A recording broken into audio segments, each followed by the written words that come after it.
Mas, de qualquer jeito, o Corinthians saiu de lá com os 2-0, fora o baile. Saiu de lá totalmente humilhado por não ter entrado em campo, um time sem nenhum brio. Irreconhecível ver esses jogadores com a camisa do Corinthians, não importa a qualidade deles. Olha que eu conheço times horríveis do Corinthians, mas sem vontade como esse no sábado, difícil de eleger. E, de novo, com a crise Memphis-Dorival. Principalmente, aí no caso agora, Memphis, Dorival, diretoria, outros jogadores. Eu falei com algumas pessoas e apurei, por exemplo, eu acho que o Garro foi muito bem na coletiva. Coletiva não, na zona mista. Não sei se você estava lá, Ivan, no estádio. Ele cortou o assunto. O Garro, eu acho que com tudo que aconteceu com ele esse ano, às vezes eles demonstram uma maturidade que eu achei que ele não ia ter. Depois do acidente em que ele se envolveu no começo do ano. Maturidade para várias coisas, mas eu achei muito sereno o que ele falou depois do jogo, assim, olha, o problema do Memphis não é o nosso problema. Não é isso que acontece. Ele conseguiu não desmentir o problema do Memphis, né, de sair e não ficar no banco. Ele não foi embora do estádio. Eu sei que muita gente falou isso. Isso não é verdade. Ele não foi embora do estádio, mas ele não voltou para o banco de reservas, num ato de indisciplina que eu acho... Eu nem acho que jogador substituído necessariamente precisa ficar no banco, mas, de qualquer forma, nesse caso... foi um ato de indisciplina. Às vezes o cara sai aos 30 do segundo tempo e vai tomar banho. Acho até que não tem comprometimento com o time, não quer ver o final do jogo. Tudo isso. Mas neste caso específico não foi nada disso. Foi um ato de indisciplina. E então o Corinthians tem agora o líder do campeonato na quarta-feira da sua casa, que não é só o líder do campeonato. No gol do líder do campeonato tem o Cássio, que pela primeira vez vai jogar na Neoquímica Arena. Tem uma crise estabelecida com o seu camisa 10, que fez questão de usar a camisa 10, né? Trocou de camisa porque faz questão de usar a camisa 10. E apesar de jogar rigorosamente nada, acho até que no ano passado, que estava numa situação pior na tabela, de vez em quando jogava um pouquinho mais. O Corinthians tem mais ponto do que desempenho nesse campeonato. Porque como ninguém ganha lá embaixo, nunca de ninguém, dessa vez o São Paulo ganhou do próprio Corinthians, mas você vê, o Juventude não ganha, o Vitória não ganha, o Vasco não ganha, ninguém ganha de ninguém. Então, o quarteto lá, o Sport não ganha... O Vitória ganhou essa rodada, até passou o Santos, mas o Santos ganha uma e perde outra, esse bolo de baixo está ficando mais condensado ali. Mas o Corinthians está numa situação muito, muito ruim. Essa semana tem o Cruzeiro e o Botafogo, e depois tem o Palmeiras, olha que alegria. Pode falar, Ivanda, pode chutar. É o seguinte, eu entendo que o clube passa por vários problemas, tá? A questão do Memphis é uma questão da diretoria, né, pelos valores envolvidos e tudo mais. Eu só entendo que, tecnicamente, o Memphis é importante para o Corinthians nesse cenário. Tá? Eu também. Então, assim, em nenhum local do planeta que seja praticado esporte futebol, você pode abrir mão do Memphis para deixar o Romero em campo. Em nenhum local. Não, e para fazer a substituição que o Dorival fez. Isso eu acho erradíssimo. Nem que seja para mostrar para a torcida que o Memphis não está jogando nada, o Memphis não pode sair para entrar o cara da base quando está 2-0 para o time da casa, sem torcida e com cara de que vai virar 4. E outra coisa, a primeira grande chance do jogo é do Corinthians e é uma bola bem enfiada pelo Memphis para o Romero chutar no Rafael. Se aquela bola entra, o cenário é completamente diferente. O São Paulo entra em parafuso porque o São Paulo entrou em campo em crise, diante de 50 mil pessoas. Então, ali, se o Corinthians faz o primeiro gol, o cenário do jogo seria completamente diferente. É uma bola do Memphis, tá? Eu realmente acho que o Corinthians amarrou um contrato muito desproporcional, assim.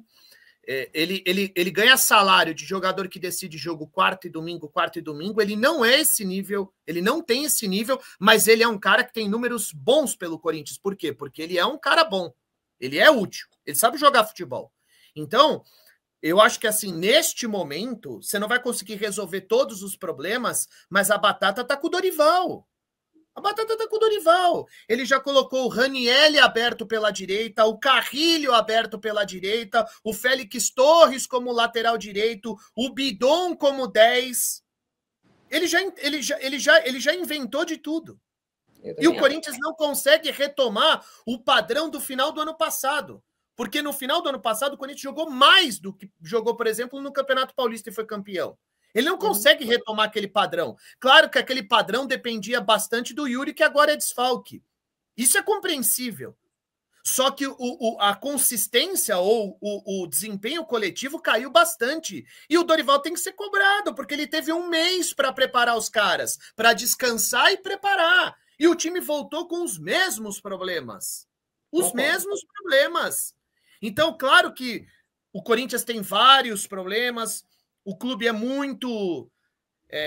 vive um caos em todos os aspectos, mas algumas coisas dentro de campo, algumas coisas... o Dorival precisa resolver. Ele foi contratado para isso. Quando o Corinthians trocou a família, o Ramon pelo Dorival, ele estava buscando o quê? Um crescimento. Um desempenho melhor. E o Dorival não consegue entregar. Não. E assim, são várias escalações discutíveis, entendeu? Várias formações, plano de jogo. Hoje, o Corinthians se resume a Garro contra Rapa. Ele é o único que tenta. Ele é o único que briga, ele é o único que coca, ele é o único que marca, ele é o único que... Ele é o único. Então, se você vai tirar do lado do Garro jogadores que podem ali ajudá-lo nesse sentido, como o Memphis, como o Carrilho, cara, os caras que saem do banco de reservas não conseguem entregar a mesma coisa. Então, assim, eu entendo que o caos existe no clube, que é um local desafiador para qualquer profissional, mas o Dorival decepciona bastante. Quando você olha para o aspecto coletivo do Corinthians, ele decepciona bastante até aqui. Eu acho que até a parada ele insistiu demais com a história do ponta, sendo que o Corinthians não tem ponta, escalava o time com ponta e o time não tem nenhum ponta, nem na direita nem na esquerda, mas ele insistiu. E na volta, eu acho que ele não treinou nada de diferente, porque de fato ele não teve o Garro até a parada e na volta ele tem o Garro.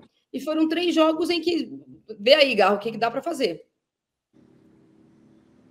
Eu acho que assim, o clássico foi muito frustrante para o torcedor corintiano, sem dúvida nenhuma. Acho até que o Corinthians ele deu aí uma falsa esperança ao torcedor quando fez um bom jogo lá em Fortaleza no meio da semana, conseguiu uma vitória jogando com um time muito desfalcado, todo o ataque reserva, enfim. Agora, eu concordo com vocês, sim. O padrão do Corinthians 2025 está muito abaixo do que aquele Corinthians no final do ano passado. Óbvio que o Yuri Alberto faz muita diferença, mas, de qualquer forma, coletivamente, o Corinthians piorou. Não entendo algumas escolhas. O Carrilho, por exemplo, nem sempre ser titular, para mim, é algo que dá para discutir e muito.